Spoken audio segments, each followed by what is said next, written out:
And we are live. Thank you, everybody, for joining me on another episode of Dan-A-Plooza.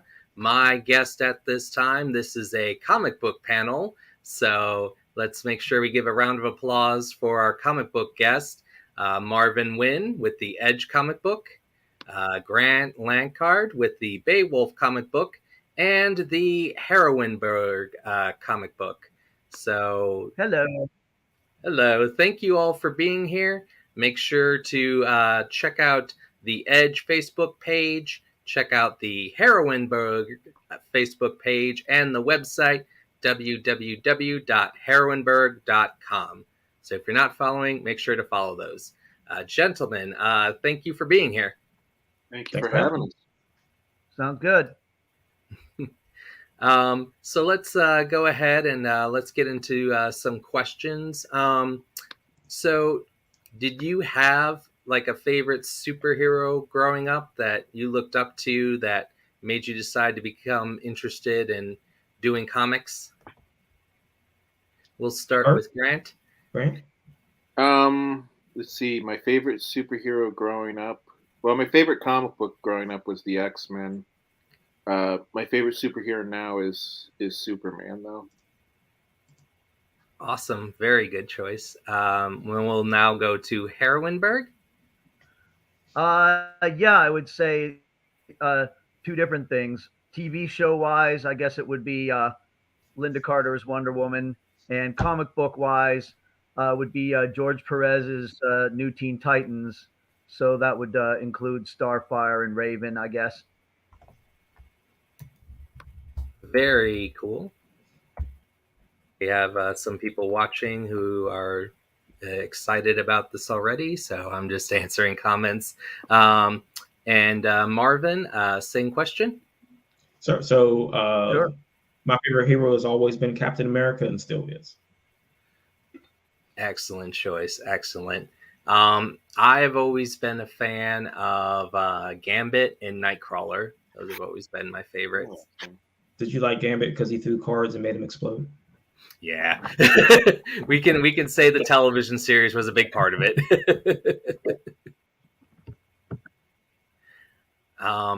So, can you tell me when you were first starting to create like comic books? Do you remember like your first feeling when you were able to create the comic book and you were done? We'll start with Marvin. Yeah. So I mean, what I always tell people is that when I originally started doing comic books, anything that I wrote was terrible, and it took a long time, a lot of practice, a lot of classing, a lot of creative writing, and things like that before I thought that I had a good story. But even after you had a good story, it took a long time to find an artist and a letterer and a colorist that could bring those things to life. And once you finish those books and you have it all put together and you're sending it to a printer, and when that package comes back and you open the package and you pull that book out for the first time, it's one of the best feelings in the world to see something that you created in a physical form. Because you've looked at the pages digitally on your computer, like, oh, this looks really good. But when you finally get that paper in your hands, you're flipping through, you're like, it just feels so good. Okay, and let's go to Grant. Yeah, pretty much what Marvin said. But yeah, there's a lot of great feelings along the way. Just every time, like the moment you realize, like, oh, hey, this could maybe work as a comic book.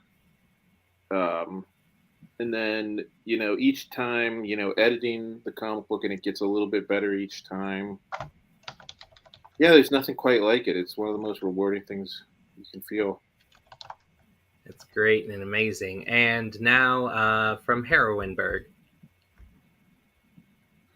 Yeah, I think we have kind of two great creative feelings. One is, first of all, with our live act, seeing the final editing with all of the special effects and the logos and the trailer and the credits and everything. Seeing the final product is really really rewarding because that takes months and months. And then with the comic book, in a way, it's like very interesting because I get to see like how the live action actresses are reproduced on paper, and they get to see it too often, and I think that's a really good crossover, and just being able to reproduce the kind of the style of art that I enjoyed, like when I was into comics in the 70s and 80s, and just bring it back out as an aesthetic is very rewarding, and I think people enjoy looking at that. It's awesome. I liked what you mentioned about Wonder Woman, and I feel like with reading some of your comics, it does take me back to um, uh, like the animation, even the TV show Wonder Woman. So that's kind of like what it reminds me of when I first picked up your comic book. Awesome. Yeah, pretty much. I would say, like I said, not only that, but New Teen Titans. Grant said X-Men, Spider-Man, Cloak and Dagger, and especially a comic book that uh, ran for a little while in the early '80s called Dial H for Hero, and that was the only version in which people could submit their own superheroes. And that was a bit of an influence as well, because when you see kids all over America, superheroes and sending them in, you realize you can do that too. So It's very, very cool. So I have this fantasy question, um, and I was just thinking if your comic books were ever to kind of like come to life, maybe they become like a television series, or a cartoon. Um, if you had a certain actress or actor to voice your characters, we'll start with Grant. So Ian McKellen would play Mooney, the cat, for sure, because he just has that. I don't know, that rich, like very intimidating, booming, older British gentleman voice, which is how Mooney should sound. That's great because now when I read it later, I'm going to think of Ian McKellen. um, let's go to Marvin. That's a really good question, and I'm going to have to put some thought into that, and I'm going to have to post that on Facebook. I've never really thought about voice actors as far as characters, and I have so many characters that, man, now I got to think about that. Now you put something in my head. Yeah. Now I got to put work in. Thanks, Okay. Tim. Thanks a lot. And Heroineburgh. well, we already have a TV show, so I'm going to not only be diplomatic but very admiring, because all the actresses from Pittsburgh who play our characters, they're already in a TV show. But if we ever got real funding and put it on the CW or something like that, I would love it if we could bring along some of these amazing ladies who have done such fine work with our program. And some of them have gone on to be on TV shows, and they have IMDb credits now. So I would be, if actual funding existed, other than my own, it would be really fun to put them on a real show and see what they can do. That's great, and I hope that comes to fruition for you because I see a lot of great hard work and good storyline within the episodes of what you created so far. Pretty much. All right. So, as far as the quarantine and pandemic, um, were you guys impacted when it first hit? Let's start with Heroinberg. Were you impacted when the quarantine and COVID first took place?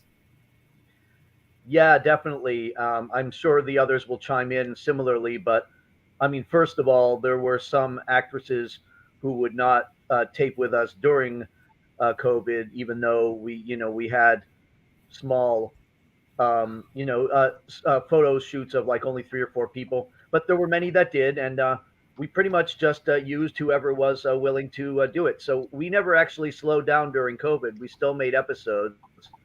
And as far as making the comic, I think, as these guys will probably tell you, the biggest problem was the distributors shutting down for a little while. Um, and that kind of actually spurred us to look at ways to deal direct with stores around the U.S. when it was a little harder for distributors to get out the product, and stores were suffering because of that. We just started realizing it was great to just go direct. So yeah, um, we worked on everything straight through COVID as much as humanly possible. Okay, and Marvin? So I think that, and what Heroineburgh was alluding to, is that we had kind of a boom over that time, because not only were we able to reach out to stores because there were groups set up on Facebook for that, but it was also a boom for readers, because all the people who were sitting at home needed something to read. So there was a big boom on YouTube of people looking for new product.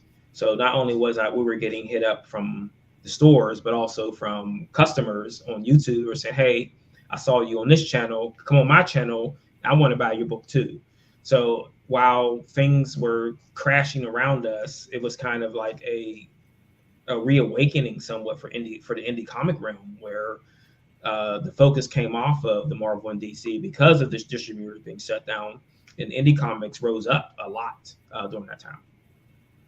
It sounds great. It seems like a spotlight kind of was on you because other stuff was going on. You were allowed to shine. Yeah, I totally agree with what Marvin said.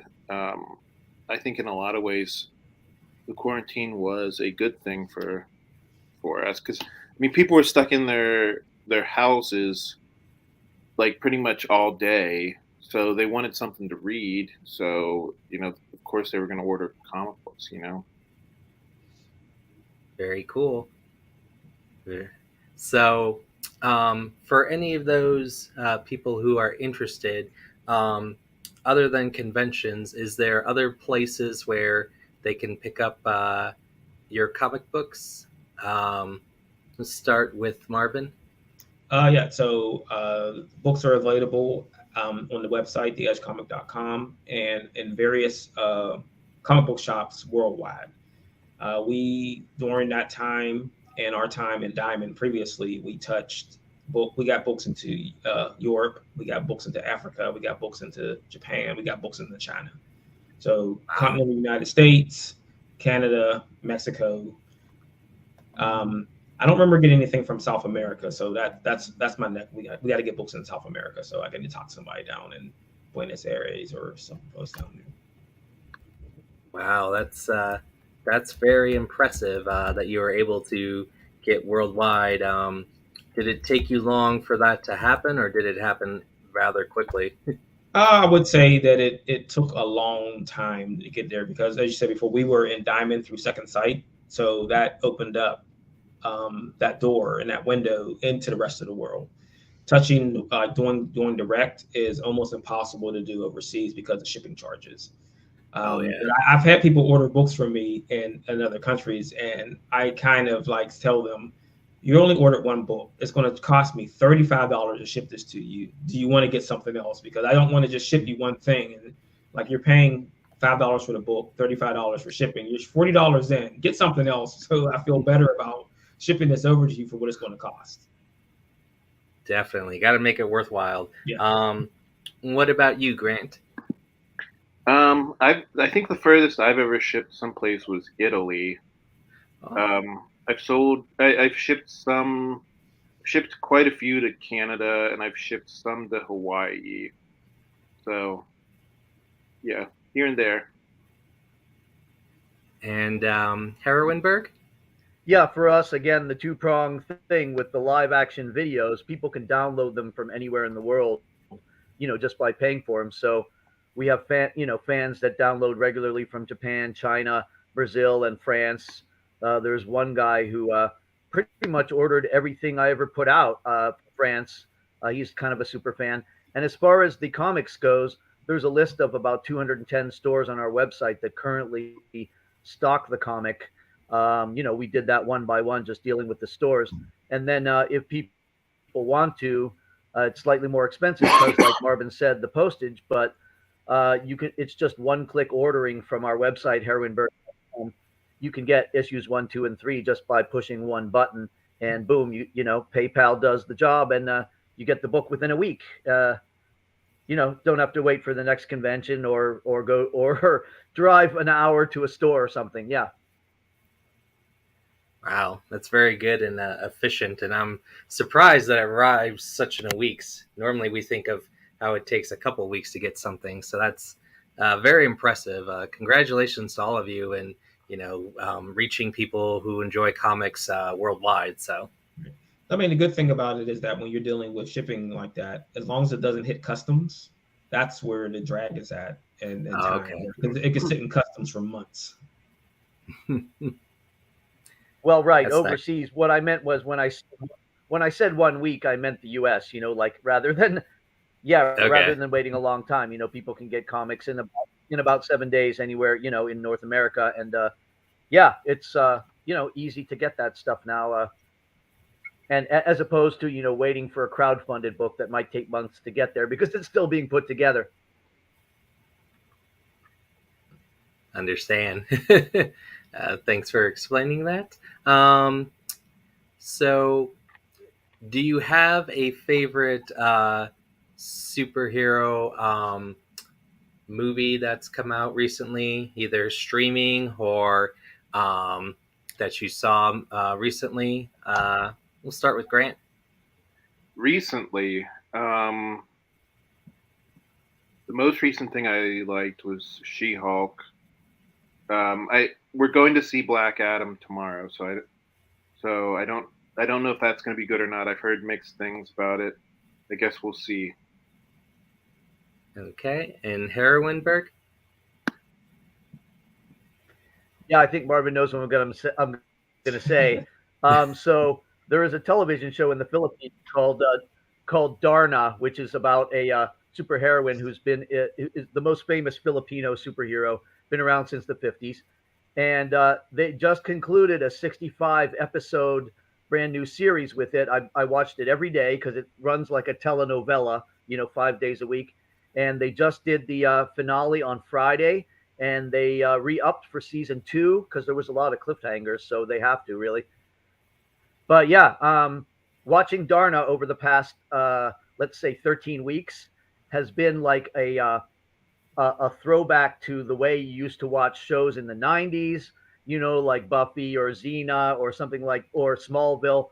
Very episodic and just really action-packed without any, bias. It's just super fun and entertaining. And I recommend if you have a way to do it that you watch Dan-A. And I'm looking forward to season 2 of that very exciting heroine. Very cool. And Marvin? So just recently, I was flipping through channels, and Captain America: The Winter Soldier was on. I don't think can't let that movie go. That's still my favorite MCU movie. I will never let it go. I don't think Infinity War almost got on top of that, but Winter Soldier is still my favorite of the series. I agree. It's definitely a good series, and it's definitely sometimes hard when we have all these different movies to top that. So we'll just have to see. I do want to check out She-Hulk. I haven't checked that out yet, so it's on my bucket list. I also want to see Black Adam. So can I put in honorable mention? Oh, I saw Black Adam, but I'll put in honorable mention here. I very much enjoyed The Boys as a as a property. It's really good. And I recently found this very funny superhero movie that was made last year in Ireland. It's called Supervised, and it's about an old age home of retired superheroes. It's really funny, and it stars Lou Gossett and 2 other like middle-aged actors. And it's called Supervised, Supervized.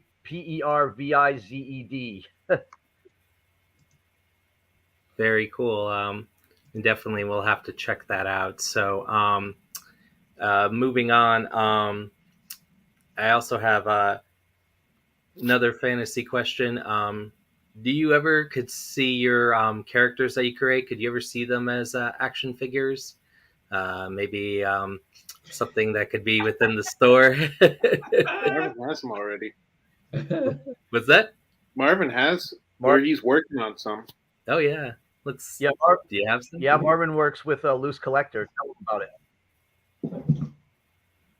You mean Oh, he's going to go get him. Yeah. something like that? Yeah, there you go. Yeah. So I mean, this isn't available in store yet. So I like Heroineburgh said, I'm working with Loose Collector, and we should have our prototype sometime in January of the 3-inch scale figure of Bling. Oh wow, very cool. Was that something that you could see maybe Grant someday down the road? I mean, that would be awesome. There have been a couple people who have asked me about doing a Mooney stuffed animal. Oh, there you go. So that's an idea. That'll probably happen before action figures happen. But yeah, that would be great. Yeah, just to throw it out there that the action figure thing is not cheap. Yeah. No. In any way, shape, or form. it's an automatic at least $10,000 investment to do this. Oh my goodness. Oh yeah, There's a lot of money. In Heroineburgh, could you see that maybe someday down the road if there was funding? If there was a lot of fun, I'd like to say Loose Collector does a Darna figure now, which is cool. But as far as, it would take a lot of funding, especially since we have about 30 characters, and I wouldn't want to give any particular one that much favoritism over others. And I would say that instead of having action figures, one cheaper way to do it is we had a woman at our convention do perler magnets for what do you call them, 8-bit perler magnets for all of the characters. And she still actually has some for sale at a site called Dr. Pixel. That's what she calls herself. But anyway, one way to generate lots of your characters much cheaper than action figures would be to do pins or perler magnets or stickers or chibi stickers, by the way, like die cut chibis are really cute and fun, right? So there you go. Some ideas to make it cheaper when you don't have $10,000. Definitely. Merch. Well, I think that would be good if it happened, but like you said, it's very expensive. Grant, I think it would be funny if Mooney was a plush, but it would be funny if Sir Ian McKellen was also on the box or something like that. Yeah, you gotta get that sweet licensing money. That's where it's at. You don't have to pay for anything. Or if his voice came out of the That's an idea. There you go. Yeah. Like if he pulled like a string on his back or something. Yeah, that's an idea. So, with moving forward, and as 2022 is kind of like dying down, are you guys planning to attend a lot more conventions in 2023? We'll start with Marvin. I mean, we've been doing quite a few conventions for the last 2 years now. So I mean, we've done no less than 10 almost every year.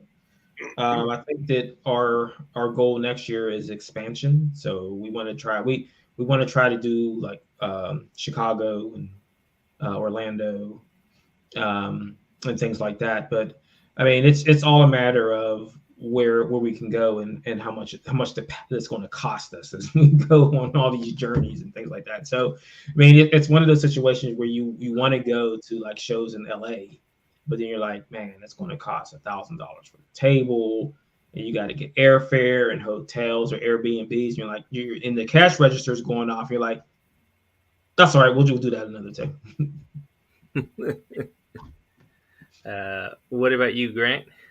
Yeah, I think this year we're going to be a little bit more selective about which conventions. So I feel like this last year we were kind of just going to every convention, and I think this year we're gonna put more effort into like figuring out which ones are the good ones. Um, I one of the big ones I want to go to is HeroCon in Charlotte, North Carolina. Oh, Um, I've heard a lot of good things about that one, but yeah, I mean it's tough. I mean because I think we all still have day jobs, so it's hard like giving up your weekends to do these conventions, and then it's really hard when like okay you do you give up your weekend to do a convention and then it turns out like oh nobody showed up to this convention. So I think we're gonna put a little bit more research into figuring out which conventions we should be going to and which ones we shouldn't be going to. definitely. And I think that that's very good. Sometimes you got to be selective so you get the most appreciation and profit. In Heroineburgh? Yeah, I mean, so we had a really good time this year going to some conventions which worked out good, some which didn't work out so good. One thing that you can always do when you go to conventions is try different ways to get your comics in places. You can run around town looking for stores too, right? That you don't have to just sit there at your table, and that's some of what we did. But and I actually second the motion with Grant about Charlotte. Heroes Con is probably one of the better ones we want to try, and like Marvin said, maybe Orlando. But yeah, you're right. As far as having a day job, the thing is, I work on weekends, so if I quit that weekend job, I probably could do 15 conventions next year. But like Grant said, it's better to be selective as to which ones to do. But yeah, there's been a lot of ones that worked out well. And as the Comicsburg group, either three of us go or two of us go, and sometimes I bring one of our actresses as well. And yeah, so we have a group that goes together, and it's pretty fun. Yeah, I'd like to do more next year, and just like Grant said, be more selective about it. That's good. And, we look forward to that. As always, Heroineburgh, if anybody from uh, the series ever wants to be a guest on here, they're more than welcome to. So, offers there. Yeah, I think we, if you want, we could at some point do a panel of actresses who talk about their roles and talk about their other accomplishments, because Heroineburgh grew out of the music scene. So there's many of them who play in bands, and they could talk about, they could cross over pursuits and genres and talk about their music as well. So that's always fun, right? Definitely is. Definitely is. Um, so, uh, as as the year progresses, do you have like an idea of like how many books you want to, put together throughout the year? Is it just, as each month comes up, we're like, you have this goal and this goal. So do you plan things out throughout the year? Or is it just as it comes up? Let's start with Marvin. I think it's a little bit of both. I think that I sometimes sit down and want to plan things out for the year, but dealing with the world and life as it is, sometimes planning things out is a bad idea. So sometimes I just end up playing it by ear. If something is available and opened up, let's do it. Sometimes we get notifications on shows or things like that, like 2 days in advance of saying that, hey, this thing is happening, come in and table with us. So I mean, it's one of those things where it's up and down, and sometimes you have to just remain flexible because anything can happen at any times with the way the world is right now. Definitely, those are definitely good points to keep in mind. Grant? So issue 5 of Beowulf should be out in like about January or February, and then the next memoir of the Morbid, which is my horror anthology, that's going to be out in June or July. And then I want to finish out the 6-part story for Beowulf sometime in fall 2023. But like Marvin said, plans are up to be changed. All right, and Heroineburgh. Yeah, I don't know why they even say the best laid plans of mice and men, because I don't know that mice actually plan anything. But in any way, so yeah, with Heroinberg, it's kind of a two-pronged thing once again, because we do about 3 to 4 episodes a year and one comic a year. And right now, we just put out the third issue, and I mean, tomorrow we're doing the effects cut for our 21st episode, which is season 2 finale. So that'll come out in December. So you got a comic that just came out, a comic episode that will come out in December. Then we go back to making a new comic, and then back and forth. Um, so yeah, but there's always things that slow it down. Occasionally the artists take a little longer, or a shoot cancels or something like that.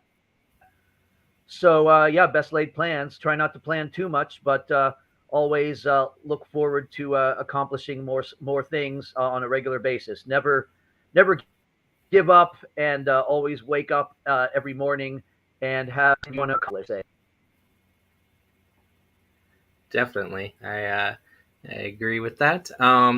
So, um, do you have any comic books in the works planned for next year, Grant?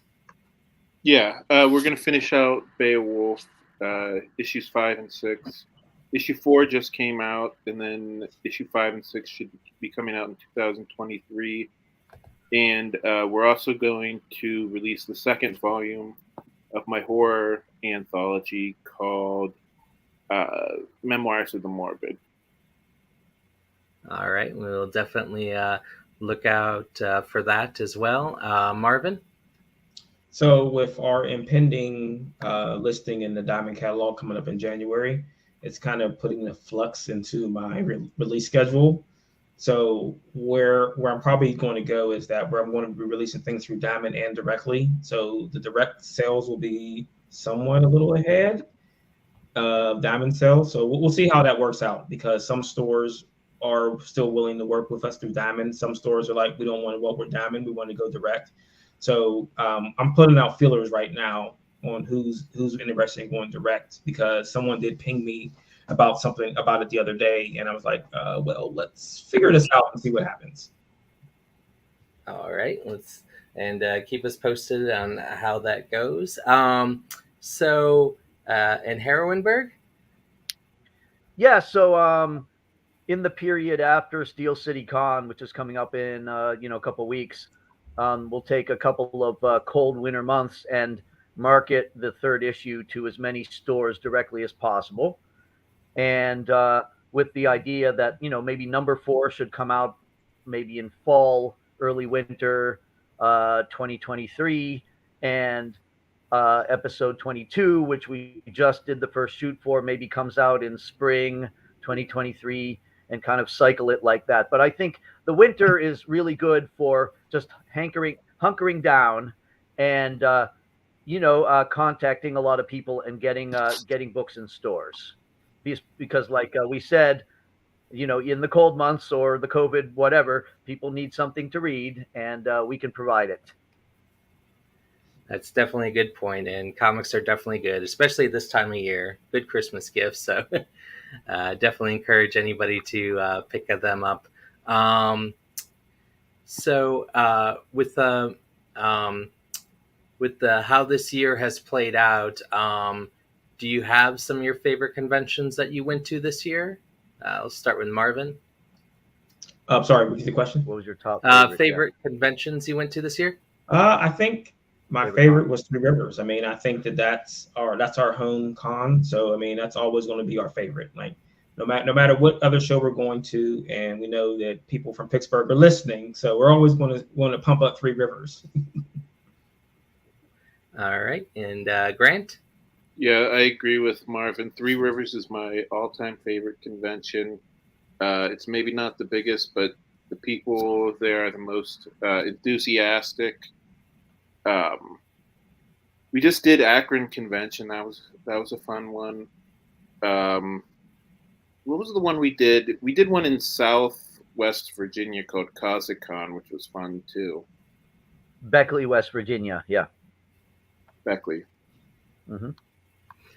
All right, and Heroineburgh.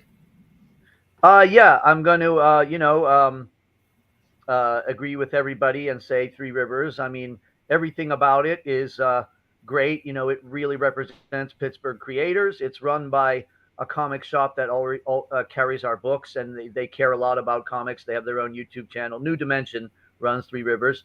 And then, of course, they also allow us to sponsor guests. This past year at Three Rivers, we brought Roland Mann up from Orlando, Florida, and he runs Silverline Comics, which is a long-running indie, and that was really fun to meet Roland. As far as outside of Pittsburgh, like Grant was saying, Akron was probably the most productive, but also the big one in Connecticut, Terrificon, which happens at a Indian casino, the Mohegan Sun.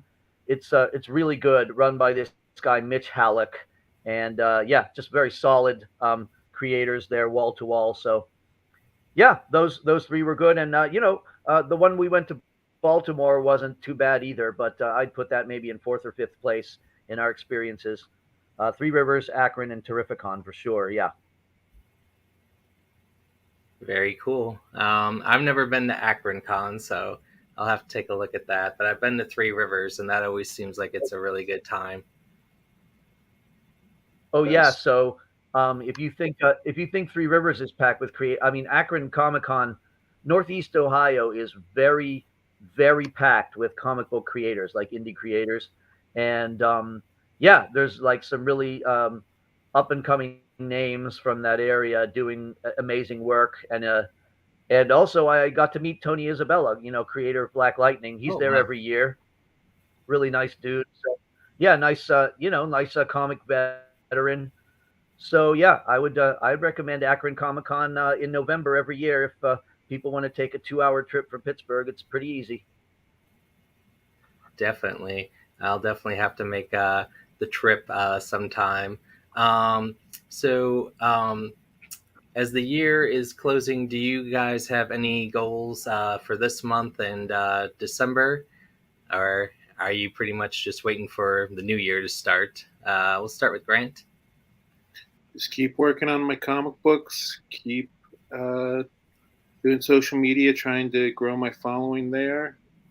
Just keep plugging away. Making a comic book takes weeks and months, sometimes even years. So yeah, you just have to chip away at it like a sculpture sometimes. Yep, until you make perfection. What about you, Marvin? So we've got Steel City coming up next month, and then after that, we pretty much shut it down. And then we're going to ramp up in January for the previews launch. And I don't think we're doing any shows until February. Yeah, Happy Valley. Yep. In Heroineburgh? Yeah. Like he said, like Marvin said, Steel City is where we actually get to officially debut issue number 3, because we've been to out of towns with it. And so I really hope the goal is to make sure that it's well received, and hopefully also the new episode will be out by then. So the goal is to get both of them well received. And beyond that, what I would like to do is the goal is to retain the great artists we have now, and kind of retain the level of quality that we attained with number 3, and and never falter from that, at least. Very cool. So as we start to wrap things up, is there anything else you guys would like to say or promote on Dan-A-Plooza? We'll start with Marvin. Right. I just want to make sure that everyone remembers that Comicsburg makes its debut in Previews catalog in January. That'll be The Edge and Beowulf. So we just want to get things ramped up going there and make sure that everybody's ordering books. We want to get 10,000 orders on these books. And then we'll be all rich, and we don't have to work anymore. Marvin, show them the T-shirt. Show them the design. Oh yeah, so it's covered. If you haven't seen the shirt before, so it's covered. Oh wow, there you go. Yeah, there you go. No, I don't know why Grant's not wearing his colors tonight, but it's okay. I'll tell him all that next time I see him. Grant? Yeah, check me out on social media. My name is Grant Lankard. It's spelled just the way it sounds, Lankard. And I'm the only Grant Lankard on social media, so yeah, check it out. All right. And then Heroineburgh? Yeah, we all wear those T-shirts when we're out at cons, so look for Comicsburg shirts. But yeah, Heroineburgh has a website which people can purchase the downloaded videos, full-length TV episodes with CGI and everything. And yeah, there's 21 of those so far. And yes, so they can also get the comics from that site. So heroineburgh.com, and then we have a full complement of social media, including Facebook, Twitter, Instagram, and our YouTube channel, which is actually kind of popular. People watch it a lot. And yeah, so yeah, follow us on all of those forums and get stuff from the website. And then see us at conventions or pop into a local comic shop in Pittsburgh. Definitely will. So this is going to go ahead and wrap it up. I'd like to thank my guests for the comic book panel. I'd like to thank Grant Lankard from Beowulf Comics. I'd like to thank Marvin Wynn from The Edge Comic. And I'd like to thank Heroineburgh for being on Dan-A-Plooza. Everyone stay tuned. Dan-A-Plooza will be back Thursday with an art panel. Have a good night. Night. Good night.